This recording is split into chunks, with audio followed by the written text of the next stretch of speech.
So welcome everybody for joining us again for our fourth webinar on mindset. I'm Ann Kursinski, 5-time Olympian, coach, author, clinician, and trainer here at my farm, Market Street in Frenchtown, New Jersey. And I'm so happy again to be joined with my friend and mindset coach, Cindy McKee, and where we'll be talking further about how mindset matters. So there you go, Cindy. Welcome. Thanks, Ann. I'm so happy to be here again. This has really been a lot of fun. So here we are for part 4. So I'm Cindy McKee, and I'm co-owner of Soaring Life Coaching along with my husband, Bob. And after many years in the equestrian world myself as a professional teacher, trainer, coach, rider, etc., I've turned my attention to personal development and all its studies. So I studied for 10 years under some of the best thought leaders in the world and really landed on mindset and the areas of psychology and physiology and neuroscience. And it's helped us develop our program called Mind Matters. And it's all about transformational mindset work and how we need to dial that in on our own daily basis and everyday lives. So I'm really excited to be here too. Today, we're going to continue to go over some of these concepts we've been studying over the last 3 weeks. And as promised, Ann and I are going to, in a moment, share our personal stories and of challenge and how we overcame those challenges and using those tools, not just overcoming them, but actually growing through them. So we'll also be talking about disappointment and discouragement and frustrations and all those things that can really trip us up and how they're kind of pertinent today with everything that's going on in the world. And stay to the end because we have a little surprise for you all at the end. We're so grateful that you've been here with us the whole time and for your feedback, which has just been absolutely wonderful. So we're really excited about that.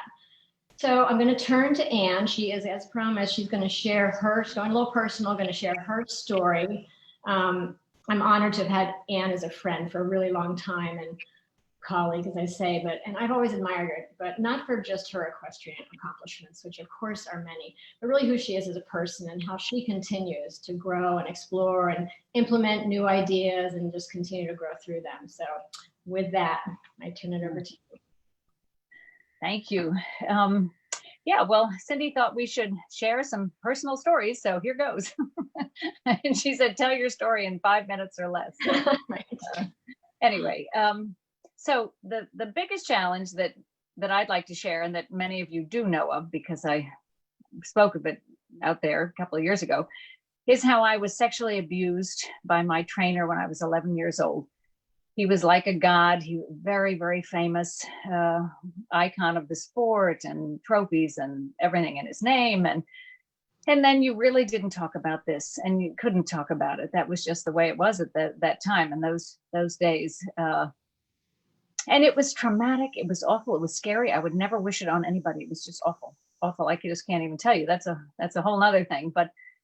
And I'm very, very thankful because I had the horses in my life. Horses were really my savior. Horses were really my sort of therapy, even as a little kid, but throughout. And I'm so thankful I had them because with all this, if anything, I dove into riding more. I dove into my horses more. And I know so many people, my sister included, drugs, alcohol, people that get, that are sexually abused, childhood trauma stuff, and how most of them don't do so well. And I'm very fortunate that I made a good thing out of it. And to me, the mental abuse, the mental abuse was probably even worse than the physical abuse because that was 24/7. That was these messages and even things that Cindy's kind of talked about already on this webinar. The mental part, the fear, the shame, the guilt, it's my fault, low self-esteem, all the things that you get, that you're inundated with from this kind of experience. So once again, I was so thankful not to get into drugs or alcohol, but the horses. And, a couple of mindset things. That part of it, I don't know if it's a mindset, but the survival part of, okay, sort of like it never happened. And I'm just going to put my nose on the grindstone and ride. Horses. They were it.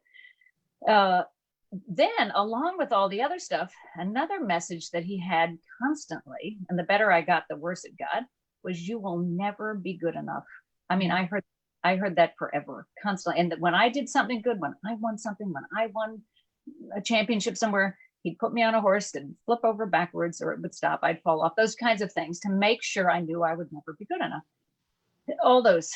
So again, that mental part was really tough. But it's funny because even before any therapy, I always, in a weird way, thought as I was getting older, uh, that this would make me stronger. All of this stuff I was going through was making me stronger. Of course, at the time, I thought I was the only one that this happened to ever in life, and whatever. You didn't talk about it like you talk about today. But my God, this was going to make me stronger. So that was one great kind of mental thing that I sort of just had inside me. And then the other thing that I'm extremely thankful for was, of course, as he kept telling me I would never be good enough. Deep down inside, this little voice was, look, I'm going to prove you wrong. I'm going to prove you wrong, and I'm going to make it, and I'm going to prove it to everybody. That was these little voices in my head. So I'm so thankful. Again, I think that's a mindset thing. And that I felt that, that I was a survivor even then, not a victim. When it came time finally that I really decided I was going to leave the West Coast and go to the East Coast and really follow my dreams. And that was very big because I worked for him by that time. I had a name in California. I was winning things, winning Grand Prix. I had a name there, but no, I wanted to go to the East Coast. I wanted to try to go to the Olympics. I had a bigger vision. And I'm so thankful that I followed my gut, because when I was saying I'm leaving, he said, you'll never make it. You'll become a drug addict. You'll fall apart. Look what happened to this person, that person. You'll never make it. And I listened to my gut, and my mother was like, come on. Of course, mother didn't know anything about this other stuff that was going on, but sure, if you want to go, why not go for it? So I went and had some other support from the riding club. And so I go off, and I have to say it was great. Then I hooked up, on the East Coast, George Morris, then life goes on, go to the Olympics, those kinds of things. And it was great because then in the mid 80s, I met this mid to late 80s, this fabulous therapist through a 3-day event rider that we were on the Olympics together, good friends, still good friends. And through her, one of her owners, thank God for that, because really made sense of this sexual abuse and sort of incest kind of feeling stuff. And oh my God, all this psychology that I didn't know anything about. And no, I'm not the only one. I'm not the first one. I'm not the last one, and all these things. So she made sense of it. And that was amazing. And anybody that's had any kind of challenges like this, abuse like this, if you can get professional help, go for it. I am so thankful that gal. And this was sort of cutting edge stuff. We really just talked about it a couple of years ago again, and hadn't talked to her for years, but what she was, the books that were out then, it was really cutting edge on this sexual abuse stuff. And I'm so thankful that and some spiritual people around. And great. I had a great support system. So that's very, very important. And through that, I'm going to the Olympics, I'm world championships, different things, going to Philadelphia once a week. People didn't know about to see this therapist and what's going on, and making teams, all that's happening. And in the meantime, I even made a plan with her help to California, and I got an apology from this trainer. He was still alive, and I went, and that was very powerful. I got him to apologize. That was amazing. Another very strong thing on my part that it's like looking back, it's like, wow, how did I do that? Anyway, so all that was great. And I had done all this work, and I was really okay with it, I have to say. And some friends knew about it. Cindy knew about it from a long time ago, I think. And some people knew the work I was going through, but not most people. And then, because I really was good with it, I was cool with it. Then a couple of years ago, when Hollywood and then the gymnasts are talking about this sexual abuse stuff with coaches and athletes, again, this little voice inside of me was like, we got to say something. We got to save these kids. And it shouldn't happen to anybody, boy, girl, I don't care who, whatever, shouldn't happen. And I stressed over that, to whether I would come forward and speak about it, and even talking with the Federation about coming forward. And I'm so thankful I did. I really, to help other kids. No one should have to go through that. People should be accountable, all those things. And I am just so thankful that I did have some strength inside of me, some little voices, whatever, saying, keep going this way. But as Cindy's talked about, and I refer to it to other people these days, really it is a mindset. And I'm so thankful. And when I tell kids today, or I autograph books and I say, follow your dreams, things like that, I mean it, because I've been there and done that. It's not all been just a road to the gold medal or the silver medal up, it's all these other things in between. And And I think also just to be thankful for the horses. They ride along. I think sometimes when I teach and I give so much to the horses and I talk about the horses and helping the people so they ride the horses better, because they really are who saved me, and will forever, eternal great gratitude for them for what they've done in my lifetime. Yeah, so Cindy, if you touch on the mindset pieces in that. Yeah, first, I want to thank you again and again. I've done it over and over again to you personally, for the work that you've done, and that you were really courageous enough to be public with it in order to help others coming along. So to go back, yeah, you didn't know it then, but what you had dialed in was a belief. You had a belief that through all of that you were going to make it. You were a survivor. You were not only going to make it through that challenging time, but you were also going to make it, as far as your riding would take you, which ended up being the Olympic Games, which was a dream. And that never waned for you. That just kept going. And so that piece right there was your carrying grace, and continued to be, over the years. And then when you sought the help, and I'll just segue here, if anybody is dealing with trauma like that, please, please, please seek out the help of a therapist. There's no shame in therapy. There's nothing but gain. So, and then when you came forward, again, with the whole Me Too movement and everything coming out in the open, and you hesitated, but then you went ahead and said, no, I have another, it's another belief that drove you. It's a belief that there are kids out there that need me to speak up for them. And what you've had as a result of that, and I'm going to share this, that, after a clinic Anne had given, a 16-year-old came up to her and said, thank you so much for sharing your story. I'm also sharing mine. And so you gave them a voice through your strength and your beliefs. And so that's like honor to you, we all do. So really, really amazing story. How at the time you didn't know what was carrying, you didn't know that you didn't have words for it, but that was it, really, this strong, strong belief. You had this picture always of where you were going and what you wanted to accomplish, and you just never came off that. And that really is the crux of everything we're working on. It is your belief system. So I'm so honored. So thank you so much for sharing your story, and I'm sure you'll get some comments and letters again, from a lot of people, because we're touching many, many more people than you realize. So I thank you as your friend as well. Thank you. Yeah, no, nice to, it feels good to get the feedback, as you say. A lot of young people, and actually even older people that never shared a story. I mean, originally got some, like an 80-year-old woman that shared that she had never told anybody since she was a little kid, and then some of the young ones now speaking up. And so that part really, really feels good. But yes, that and we do have it inside of us, to go after whatever it is that you go after, your dreams, for sure.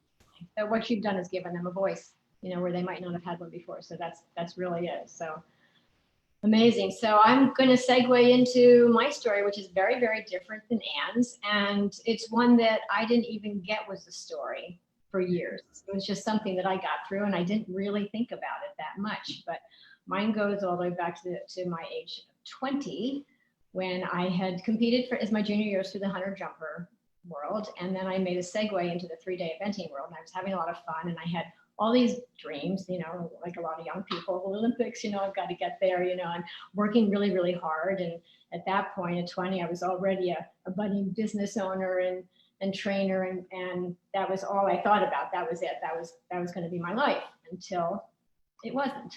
So one day I found myself really far away from home in a hospital bed, completely paralyzed and unable to breathe without the help of a respirator. And I found out after quite a bit of diagnostic work over a few days' time that I had contracted a rare neurological disease.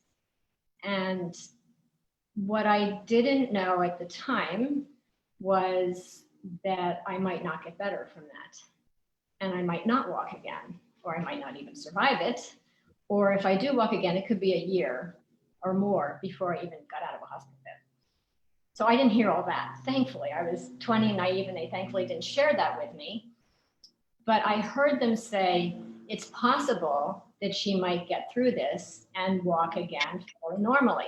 That was all I heard. I heard there was a possibility.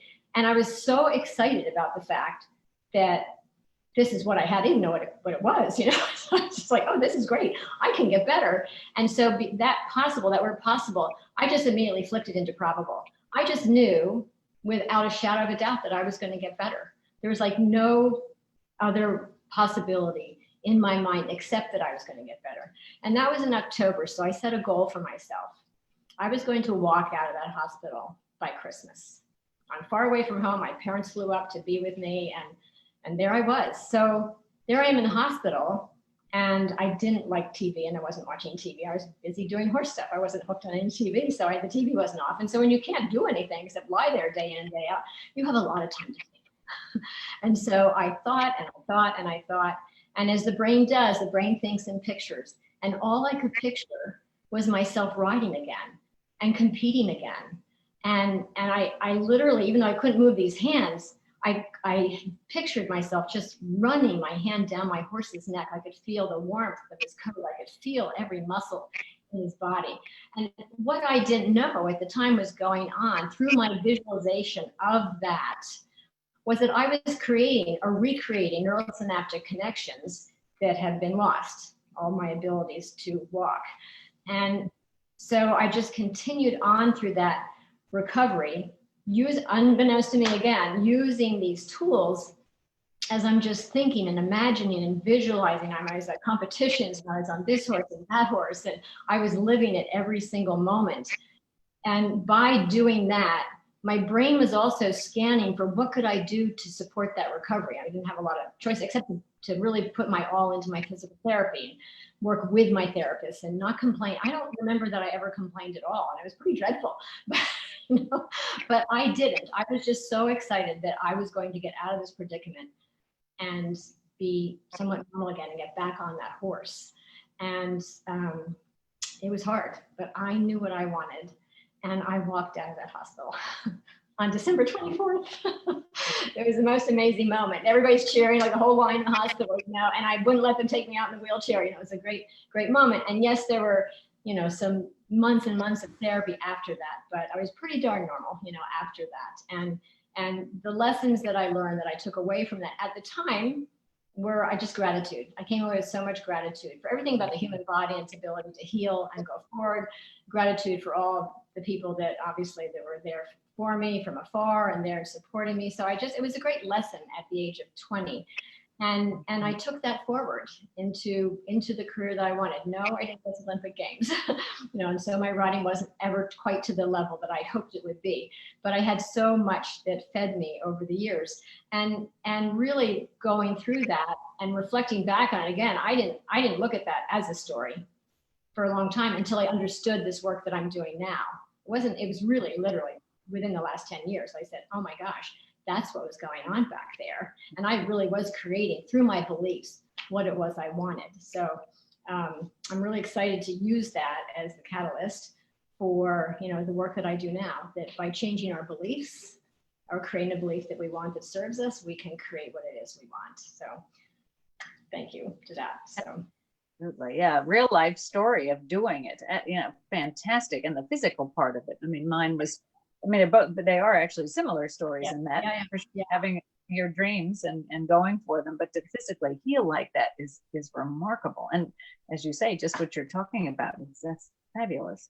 Yeah. So that's, it's really in the similarity too, I just occurred to me as we're talking here, is a little bit that we had our power taken away from us. You had yours taken away from you. He knocked you down in many ways, and mentally, as you talked about. And I had my power taken away from me physically, and somehow our beliefs, got us through. And so when we talk about today, for all of us in just dealing with disappointment and discouragement, and especially now with the pandemic and frustration, we have to remember that it's really easy for us to see the world through the survival-based mechanism in our brain, which is the negative bias. That our survival is about looking for the negative. And so we do it much more easily than we do for the positive.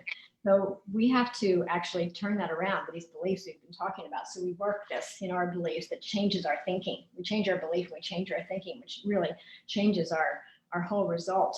And so what I often say the term is the thing that we're dealing with it's not the thing that's a problem. It's the meaning that we give the problem. So if you had said, I'm caving, I'm just going to, he says, this is what I am and this is what I am. Instead, you refuse to do that.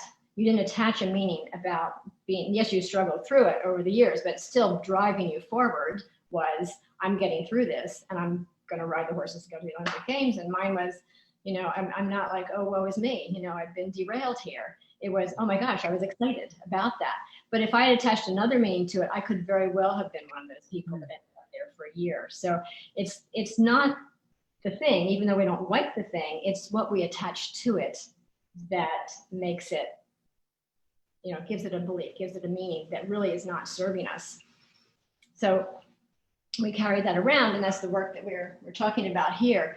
So I copied a post. I'd love to read it to everyone right now. It's from my mentor, David Baer, who I started all this work with in the world of neuroscience. And he posted this. I think it was yesterday. It was perfect timing. So I'm going to be reading for a second.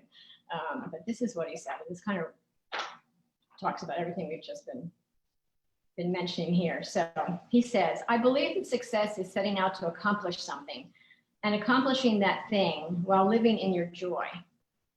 And the most successful people in the world all have one thing in common, their beliefs. They believe that anything is possible. They believe that there's always enough time. They believe that they are good enough. They believe that it will all work out. They believe that they are worth it. The most successful people in the world live in an excited anticipation of an extraordinary future. And when you live with that kind of belief, you have access to incredible ideas. You begin to see opportunities everywhere. You start creating powerful coincidences and timing in your life. People enjoy being in your presence, and most importantly, you feel good. What you believe dictates the quality of every moment of your life. What would you need to believe in order to create what you wanted in your life today? And then I just tagged the bottom of this with my favorite Wayne Dyer quote, which is, I'll see it when I believe it. Yeah, excellent.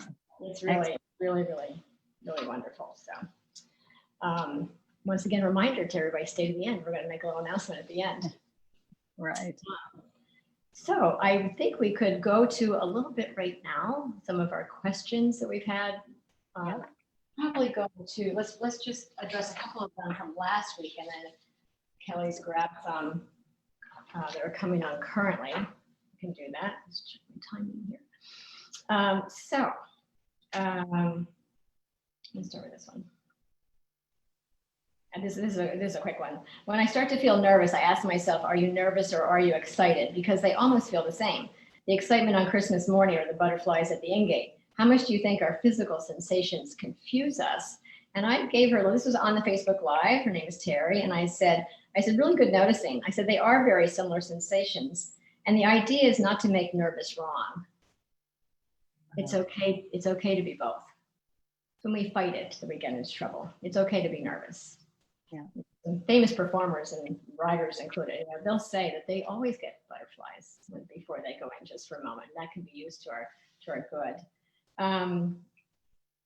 This one's going to address a common issue that we keep getting asked about. So Anne says, thank you for taking questions. At the horse shows, there are times when there's some pretty horrible accidents, often during bigger classes in the classics for the amateurs. What are some exercises or words of advice that you can do to keep your mind or the mind of your students back on the job at hand so that they can compete competently and safely? And this is a pretty common one around the fear place, whether you've experienced an accident yourself or you've witnessed one. I'm going to just do a little thing here, and I'll let you take it away. Just really thought about this question a lot. And what really comes to me in that moment is, first of all, from a trainer standpoint, what we don't want to say to our students is don't be afraid, because it's like saying don't think of a pink elephant.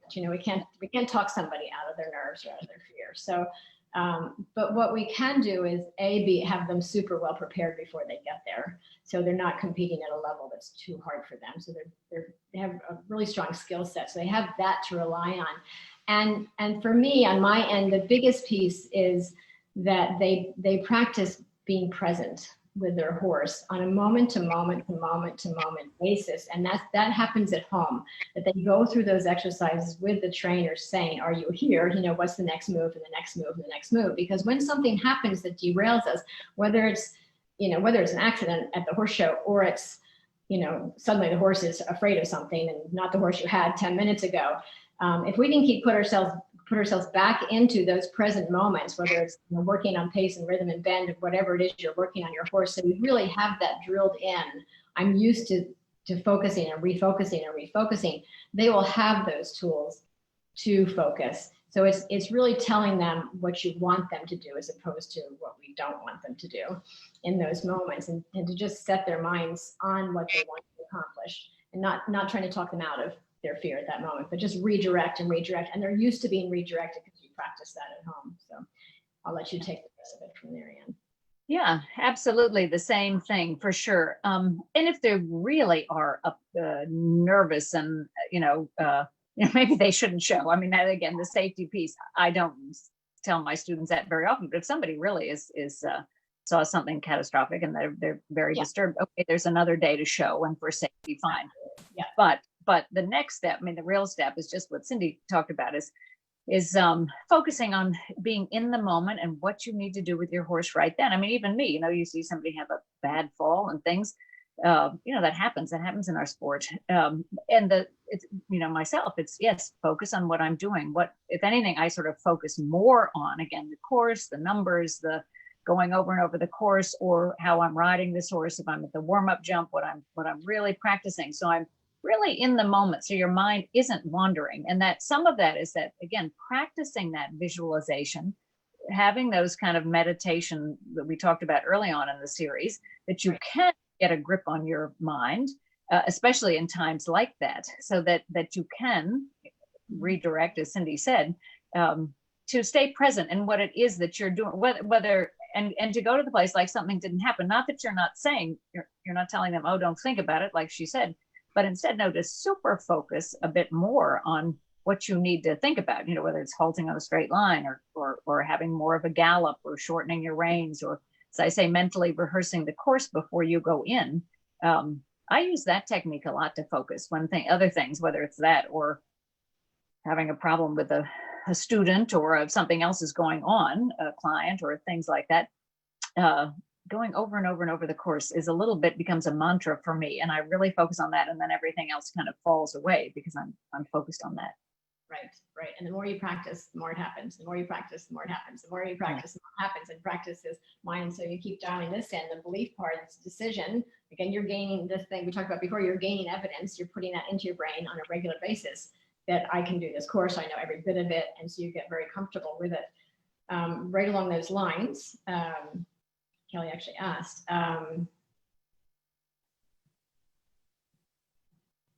some people do not, I'm going to read the whole thing. Some people do not realize and often don't think of mental skills. Yes, the same way they think of physical skills. And we have to rehearse these. We're trying to get them into our brain, let them be our new default. So we do have to rehearse them. She says, I've been doing a lot of work to improve my mental game, happy with the results. And I've been working on new skills, reading, visualization, journaling, breathing exercises, and meditating, they're all awesome. They're all awesome. The answer is, do I need to keep them going? And my answer is pretty much yes, overall, because we're trying to train this. It's like I say, the puppy, we don't train it to sit by telling it one time. We have to tell it that's the new skill again and again, and repeat, and not get discouraged when it jumps up. Again, repeat, and again, repeat, until we get that skill that we want. It's just like building a muscle, right? We're doing that.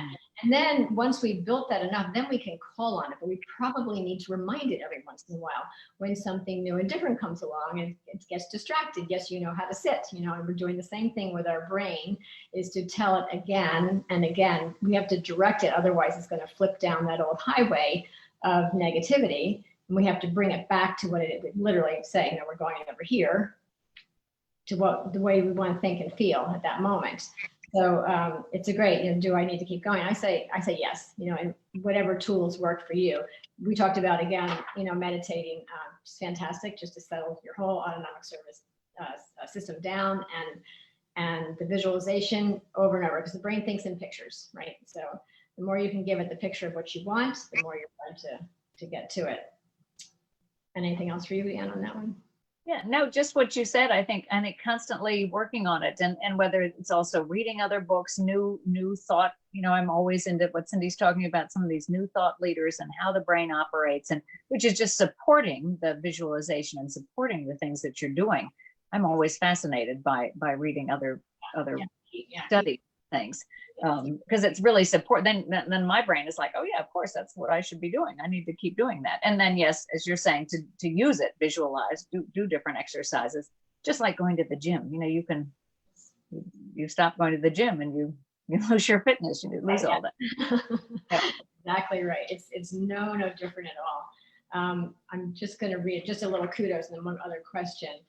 We've had many. This is fun from Mary. I'll just read hers. Loving these sessions. Happened upon this for the second time just after finishing meetings with students that I tutor, which is perfect timing. I'm a lapsed equestrian, but the life lessons are an endless gold mine, as you say. I'm also a personal coach, and this is the most fun I've had in ages in continuing education.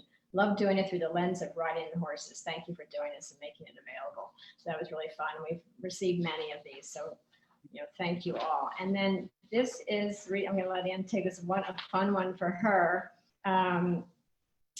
from a student. Your ride on Cannonball at Barcelona in 1992 in the second round of the Nations Cup was spectacular. All the pressure was on you to give Cannonball confidence, he was a young horse, and not to override him. How did you keep your mind focused to get that great ride from your horse? Did coaching help, or did you clear your mind and get in the zone? Thanks. So getting a little background to yeah, so Cannonball, 92 Barcelona Olympic Games. He had qualified. I had 3 horses in the trials, and Starman, who's in the background, it was just sort of the end of his career. He had a little soundness issue, and then Top Seed, who ended up going to Barcelona as an alternate, the last day in the trials, he spiked a fever and he knocked several jumps down. Top Seed really was sort of going to go to the games as my horse. And then in the end that happened. And then Cannonball jumped up. And so I made the team with Cannonball, who was very green and very careful. And yeah, I don't know that he was really ready for the Olympics, and that was how the selection process went at the time. So we go to the games, and it is totally different. I mean, it's more like show jumping today. It's the jumps were very, very stark, very, very airy, massive, but it was really more like the jumps today, whereas before they were more filled in and I mean, that all of that was different also. And I think Frank even put me first in the team, and normally I would go last, but I don't know, the green horse, whatever. Frank Chapeau was the chef, and I had to go first, maybe second, but I think first in the Nations Cup. And Cannonball, and even in the warm-up, he jumped like 2 feet over every jump. And at the Olympics, you can't really do that because the jumps are already so high. And we jumped like part of the course, not maybe a third of the course, and he's jumping terrified. He's scared to death, and he's over jumping and hanging up in the air, and I'm riding as hard as I can. And we get to the triple combination that was massive and spooky, and these green hedges, and he jumped in and he stopped, and he jumped in, I think, again, and stopped, and we were out. We were eliminated. And it was, oh my God, this is the Olympic Games. You can't do that. And I mean, it was just awful. The Olympic Games before, I got a team silver medal and, one of the favorites and whatever. So that was awful. Anyway, stop out at the Olympic Games. And I'm saying, but you qualified. Come on, Cannonball, you qualified. You can do this. Sort of that same, I believe you can do it. You can jump all the jumps. And really, and I'll never forget, and even talking about it, maybe even now my hands are getting a little sweaty, but I used to be when I talk about it, the palms of you talk about the mind thing, the golfers and the skiers and everything, my hands would get all sweaty, or watching a video of it, but even just talking about it, my hands would get all sweaty talking about it. They're still getting a little sweaty today. So George was my coach then, and we went out to the practice ring before I had to go again, and the team goes around pretty well, but of course with my score, we have it's bad. I'm the drop score. And so I went out in the warm-up ring, and George just said, just jump all these jumps and turn your whip up. And so I just jumped all kinds of jumps out, and it was a polo field, polo kind of place. And so all these rings, and I galloped at the jumps. And quite honestly, what happened, I mean, there was this inside of me, somehow I have got to get this horse around. This is the Olympic Games. And to me, the Olympics was always kind of like war, you're representing your country. You gotta make it happen. not totally knowing if Cannonball would go, but part of me was like, under, over, or through, you got to go. And I have to say, what I will always say is, all the horses I rode at Flint Ridge when I was a kid, good horses, bad horses, lame horses, stoppers, rearers, buck, whatever. I rode everything when growing up there at Flint Ridge. And all of that, under, over, or through, and by God, we have to jump. And so it was a different attitude than when I went in the first time, because I thought we're going to jump. And oh my God, it was remarkable. I went in, turned my stick up, and we hit a gallop, and I never touched reins. And we even left strides out down the lines. He was not the biggest, but it was like over, under, through. He jumped the triple combination. It was amazing. And around the last turn, maybe had one of the second to last jumpers, a light rub, had 4 faults, but we made it. We really made it. It was amazing. Ian Miller said, fantastic, Canadian rider. He said, I should have won a medal just for that, getting him around. I have to say, it was really one of those amazing times in my career to, no, we didn't, I think we ended up 5th. We didn't win a medal, but to get him, he dug his toes in like a donkey. There's no way he was going to jump, but something inside me again, and for sure mindset and guts and everything, that by God, we have to do this. I believe you can do it, boy. You qualified us. I had 3 horses in the trials. You're the one that wanted to come. Come on, we got to do this. Under, over, or through, and we made it. So it wasn't like a Zen-like thing. It was a, did I go in the zone? Well, it was a zone of we have to make this happen. We have to get around. I don't know how, but we're going to get around. Gallop and jump. And I think, like I say, this riding a lot of tough horses growing up, really tough, whether they could jump 3 feet or 4 feet or 5 feet or whatever, but somehow of giving that horse the courage to say, yes, I believe you can do this. And I'm going to, same thing, I'm going to show you, there was something, that same thing, I'm going to show you, I'm going to show everybody. I didn't come all the way here to the Olympic Games to be, egg on my face. And it worked. I mean, even me, when it was over, it was like, oh my God, I can't believe we did it. Anyway, so. Really, really, really awesome story. And that's believing, beyond your wildest expectations. That's believing with a picture in your mind that you are going to do this, and you're not getting stopped up by the how, which is always say it's the how that stops most of us. And as again, to reference David Bayer, he says you have to jump past that how, or Joe Dispenza says the same thing. You have to put that picture in your mind. You have to emotionalize it, which you just did. And say, this is where I'm going. And then the how shows up on its own. As you say, I don't know how I did that, but you did, because it showed up because you didn't get stopped by the how. You went ahead to what you wanted. And then on a lower scale, you just did that recently with a student whose horse wanted to stop a little bit, wasn't very brave, and she wasn't very brave. And you got her going, got her believing more than she was believing for herself. And then all of a sudden everybody's all amazed, and it's that how piece. You didn't have that for her. You had absolutely, this is what we're doing. And it really applies to life in all applications, doesn't it? It's amazing. It's that putting that picture out there and keeping our vision on that, regardless of all the things that might show up to derail us. Really great story. Yeah.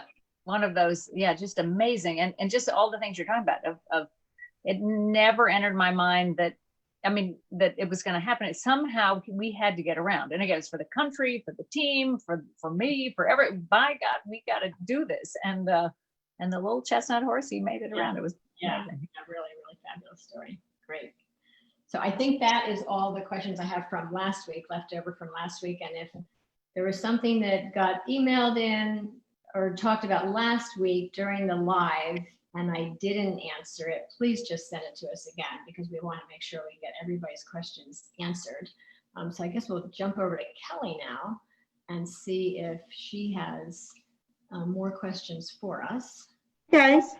Hey. Hi. I do have a few more questions that came in on the chat and the Facebook Live. This one's from a young lady in California, and she said that her lifetime dream is to compete at the Olympics.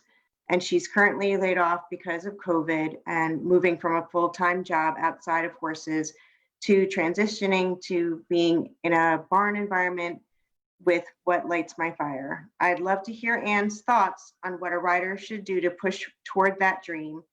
And she put some examples like work at a barn in Europe, stay in California. She's just looking for some guidance and direction.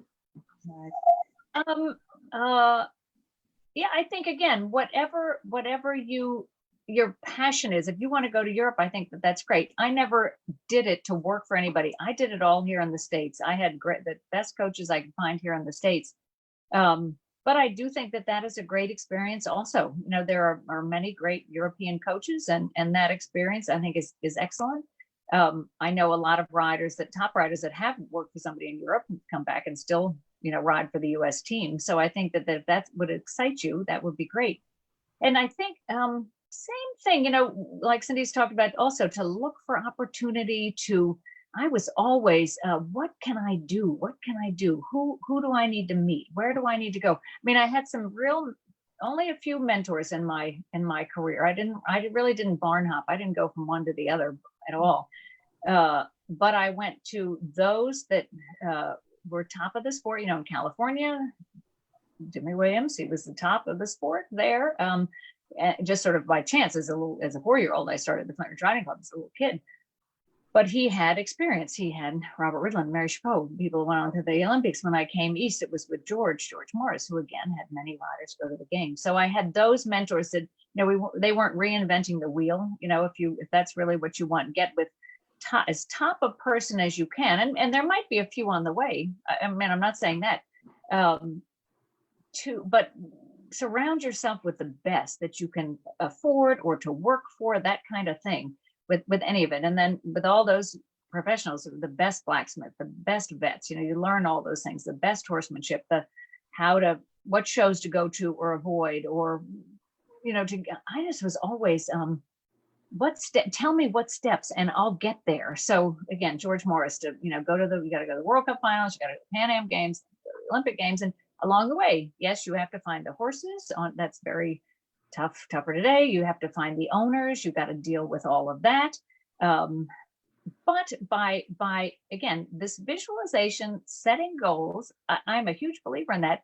Then just what Cindy's talking about, these things sort of line up. The opportunity, if you really are, I mean, that's kind of possessed, obsessed, whatever you call it. Those things, and people would see, even at the riding club, oh, she's working so hard for it. She really wants this, and I'd get an extra horse to ride, or I'd get something, and let's go to this horse show, or come ride this horse for me, or those kinds of things. Just what Cindy talks about. That all gets lined up. So follow your dreams and your passions. You know, go work hard. Never run away from hard work. Anybody at the top has worked hard. Nothing to me gets handed to anybody. And all those experiences just make you a better horsewoman. All of that. I mean, in my barn, and I know about all of managing and driving the truck and the shots and the feeding and the, you know, I don't have to do it all. I have a staff now, but I know about it. You know, you need all that experience, and that's the fun of it. That's the journey of it. So anyway, Cindy, you can. Yeah, just really tag on, same thing, show up, just keep showing up through discouragement, through disappointment, look for opportunity. It's there. If you look for it, it is there. And to broaden that, at one point, and you worked with a top dressage person, Hilda Gurney, to broaden your expertise on the flat work. And you were open to that, you know, not just I have to be in this lane. You opened it up just a little bit, not from a barn hopping standpoint, but just to broaden your own knowledge base. And that was you always looking to learn and showing up, you know, be that exception in the barns where you are, and you do get noticed. You do create opportunity for yourself that way. Yes. Awesome. So good luck. Yeah, awesome. Yeah, it's exciting. And the next question I have was, what's the most important aspect of your work to have a happy horse that is motivated to jump? The most, say that once again. I got it, but So it says, what's the most important aspect of your work to have a happy horse that's motivated to jump?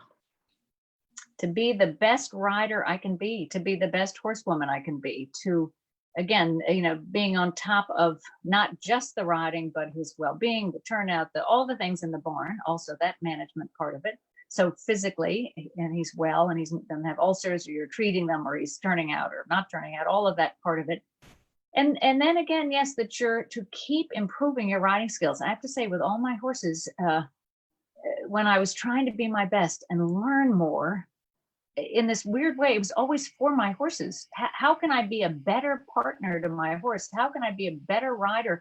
These horses are amazing. These horses have a gift that God gave them. And some, of course, some went to the Olympics and some didn't. But how can I be the best rider to get the most out of them, to allow them to shine, to allow them to do what they know how to do? And that's riding, that's vet work, that's all of those things, and show management, what shows to go to, those things. But really, to be the best horsewoman, rider, manager of your horse, in a way, that's really what I would say. Be the best rider, horsewoman.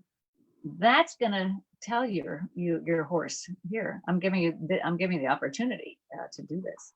When you watch Anne at her clinics, if you have the opportunity to do that, I hope you'll go. You watch her get on somebody's horse, and the horse is maybe not going very well for that rider.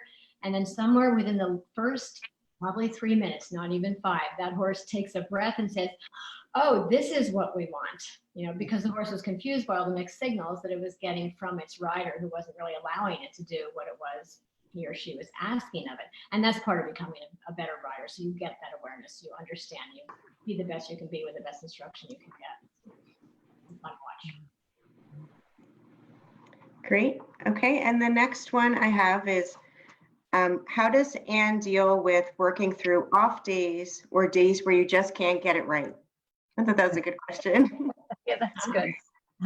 And that's, again, to be thankful for all the wins that you do have, all the good days you do have.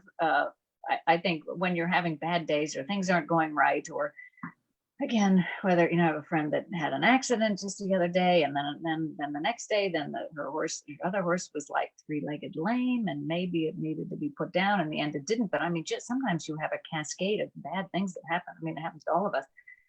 And again, to look for the positive, I know it's hard, but the good things, or try to turn it around and see the positive in it, or what you can learn from it also, whether, again, no failure, just feedback, or when you lose, don't lose the lesson. If it's going badly, why?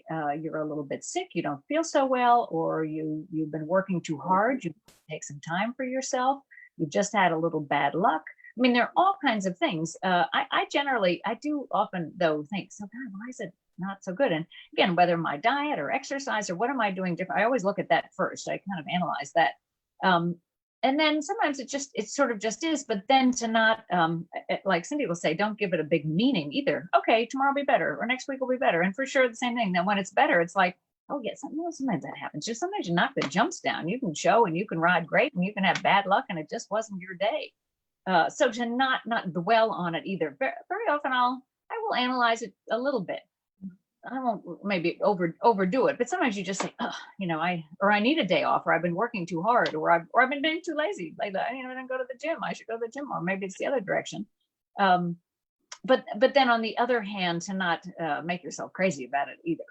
On the other hand, we have good days and bad days, and some days are better than others, and not same with your horses. You can do everything you possibly can do for them, and some days are better than others. I don't know, Cindy, what would you? So it's really, it is that we do end up in the weeds, not where we want to be, whether it's with our attitudes or emotions, or things are happening that aren't going our way. And we say, if we don't attach a meaning to it, this means I'll never fill in the blank, whatever it is, or if it's a financial thing, as David will say, we all put ourselves, we're going to be living under the bridge. Well, that's not actually true. Look at the truth of the matters right now, just what is going on, and to see it. And if we don't like it, we just notice that it's not good, and that's okay. It's not good. And if we don't have a judgment about it, we can just notice that it's okay. That wasn't the best day. No judgment.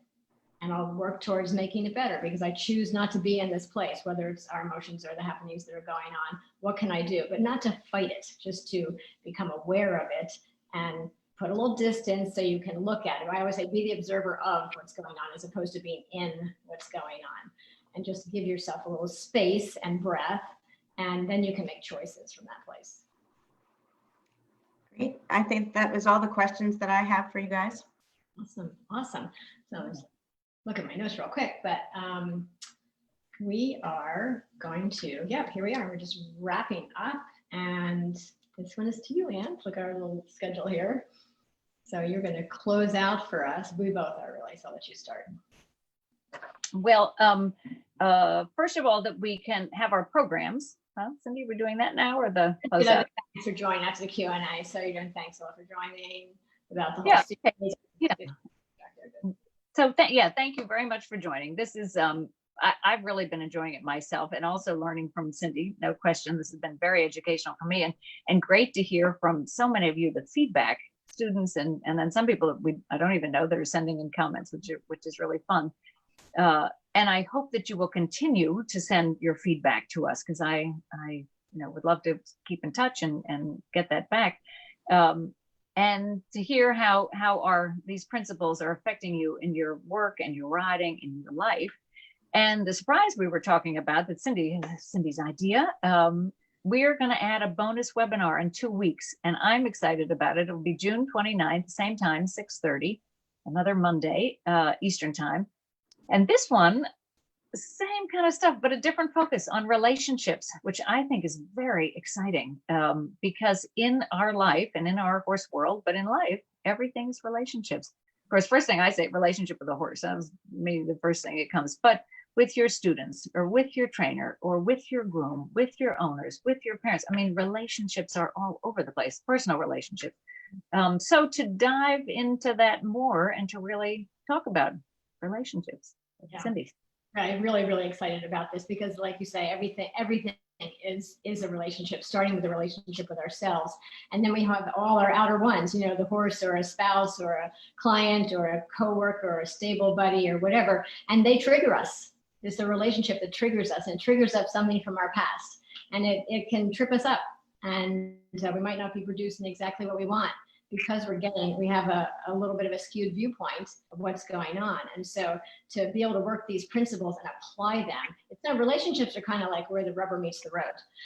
We can do all these things on our own, but when we come up against other people in our lives, and especially ourselves, that's where we can get ourselves tripped up. So we are like super excited to bring this bonus webinar to you all on the 29th, 2 weeks from today. And keep those questions coming and the emails coming, because we're really anxious to answer them and bring everybody into the fold that way. So now we can get to the closing part, Anne. So okay, and like she says, to please send your questions and thoughts and comments, because they really are fun, and to reflect on and about life and our experiences and yours as well. It's fun to hear where you all are in your life, training, all of that. And then wanted to share how you can reach myself and Cindy. On my website, you can, AnnKursinski.com. I have my riding and jumping mentor membership site that you can join. Also in-person training, whether you can come here to Market Street, which would be great. Sometimes I can teach at a horse show if we're at the same show, just, let me know. And I'm loving my online teaching. Some people have been sending their videos, and I critique them, and that's been fun. And we've had some repeats of those to see them improve. And then really having fun, this whole new virtual live teaching. One gal that I've taught since this is also 11 weeks, and to see her improvement, it's remarkable. She's been in Texas, and she's it really is quite remarkable. And I had no idea it was that many weeks, but she said, when I said, in the last 6 or 7 weeks, you're really improving. She said, and it's been 11 weeks, and it's remarkable. So really a lot of fun, that without being there in these times, and so fun. And then also my book will be out, republished my book in color photos with the Derby Untitled Chapter. That'll be out in July, and you can get it through Trafalgar Square, or really it's on Amazon as well. So that, and then this weekend I'll be in Kennett Square, Pennsylvania, at Derby Down, Louise Sirio's, teaching a live clinic, and that will be fun. I'm excited that we can start doing that now in this COVID time. And so that's Saturday and Sunday, June 20th and 21st.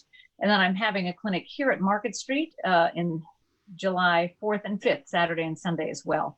I think that's in 3 weeks. So anyway, look forward to seeing you in person or on the internet, or anyway, keep in touch. And Cindy can share with how you can reach Cindy. Yeah, I'm segueing back to you for just a second. Are the clinics can you audit them online, or is that set up for this one? I know it is for your one in the fall. Kelly and I are working on the one here. Hopefully the Market Street one will. I don't think at Louise's it is. Okay. So people do videos and things of that one, I'm sure. People see clips anyway. I'm sure you'll be posting those, as you always do, which is just awesome. And just to reiterate again, Ann and I had this conversation earlier this week about consistency and staying with it. And so not just taking a lesson once or watching a video once, like keep going. If you really want to advance further, in your life and in your career and in your, to follow your dreams, you have to be consistent. You have to keep staying with it. So any opportunity you have to work with Ann, absolutely go for it. Not just once a year, go as often as you can. Whether it's, if you live away, you can send your videos in, or you can set up a virtual clinic, with her, or a virtual riding lesson, however you can do it. And it's all very affordable, especially since we're staying home from horse shows right now. It's not as hard as you think. So her information is right there. So I highly recommend. And for me, I have my signature Mind Matters programs, obviously all about mindset. I have a VIP one-on-one 90-day program where we really do a deep dive and get you over a lot of humps and heading towards your dreams. I have a 6-week group coaching program, which I'm just birthing now, this whole idea of going to individual stables and getting a group of people together. So anywhere from 5 to 20 people can join a 6-week program. So we can really get you guys as a group. It's lots of fun through. And then we're also launching a membership site in July, where we'll be helping people keep their mindset growing. So videos, inspiration, and I'll actually be dropping and doing a live call on those once a month as well. So I think that kind of wraps up. I got to just turn myself, to you, Ann, and say thank you so much. And Kelly, you're part of the idea for this series for sure. And thank you for facilitating it. And it's been so much fun. Well, it's been great having you. And same thing, I really recommend, you people that have been on this, and or if you have any friends, people in your barns, to work with Kelly, to work with Cindy. Kelly will be getting the videotaping at the clinic, I hope. But anyway, to work with Cindy, I've worked with her before. And as I say, I've had many great mind coaches, whether sports psychologists and things. And I promise it is really helpful. But now that you've started with this, and I think the great thing about Cindy is this, how the brain operates, really getting more deep into that. That's what I really enjoy, how and why. And, you got all the stories, but then how the brain really operates. So I really encourage you to follow up with her, because people that I've seen that work with mental skills coaches, honestly, you'll improve more dramatically. You might not think it, but I've seen it for years. And I'm telling you, loads of top riders, loads of top athletes, but loads of top riders today have a mental skills coach. And I really think it's really important. And the great thing about Cindy is she had a horse business. She rode and showed and had her ups and downs. And so that as well. I think keep the connection going with Cindy too. So thank you everybody for joining us again. It's really been fun. I hope it's been useful to all of you. And I hope you'll join us. I'm excited about the relationships webinar in 2 weeks. I can't wait to hear about it and be involved in it. And please send questions beforehand or during the live session, of course. But we'd love to hear from you. So thank you for joining. Thanks, Ann. Thanks, Kelly. See you all. Thanks for joining me. Bye, everyone. Mm-hmm.